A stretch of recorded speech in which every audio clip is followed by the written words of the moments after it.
What's going on, everybody? Welcome to Cafe and Views. On today's episode, we're going to Sharp Specialty Coffee to try out their Spanish latte. Let's go. It's not my coffee. Much better. First impressions about Sharp Specialty Coffee. When I first walked in, all the staff were welcoming. The lighting, it's pretty open. They have big windows. So if you like that kind of open concept, this is definitely a good spot for you. They have 8 tables inside, so seating is not an issue. There's a good amount of plant life. So if you're into that kind of environmental plant life atmosphere, it's definitely a good shop for you. In terms of artificial lighting, it's pretty mellow. It's not over the top. You know, obviously the windows help out with the lighting, so the other lighting doesn't really need to be there. They have an extensive menu. It's not just coffee, but it's also tea and also tea lattes. So there's definitely a good amount to choose from. They also have a good amount of snacks. When I went, they didn't really have much in stock. A lot of it was bought out already, and it's only 1 o'clock in the afternoon. So the snacks go by pretty quick, so make sure you get the snacks early in the morning. Ordering the coffee, it took about maybe 3 minutes max. When you want your coffee, you're definitely gonna get it in a good amount of time. You're not gonna have to wait a long time. The overall atmosphere about the shop, it makes you feel good when you wanna get coffee. So the acidity is there.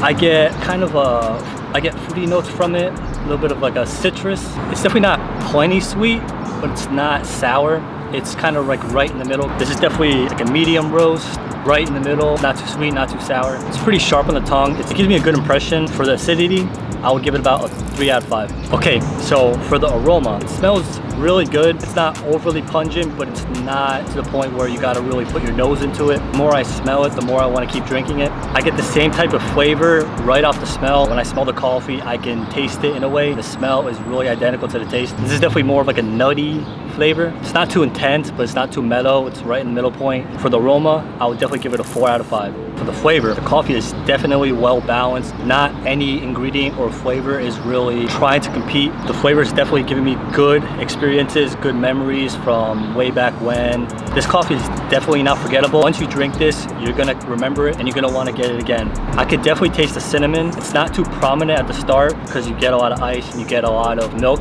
I use almond milk, but as you keep drinking it and you get towards the bottom, the cinnamon is real prominent and it adds to the flavor a whole lot. If I could, I would definitely add 2 cinnamon sticks instead of 1. I just love the taste of cinnamon. For flavor, I would give it a 5 out of 5. I know that's a bold claim, but this coffee is definitely good. The Spanish latte, the flavor and everything is a 5 out of 5. For the body, coffee definitely sits on your taste buds. It's more of a whipped cream and a muddy texture. The weight is definitely thick. It sits on your tongue, which coats your tongue, makes the flavor stick around longer. It's definitely a good indication about high quality beans that were used. The coffee is just well brewed, or just one smooth coffee. For the body, I would definitely give it a 3.5 out of 5. For sweetness, it's not too sweet, it's not too sour, it's right in that middle ground. I gauge it about, if it's too sour, you're gonna lose points. If it's too sweet, you're gonna lose points. Overall, sweetness, I give it about a 2.5 out of 5. For aftertaste, it definitely goes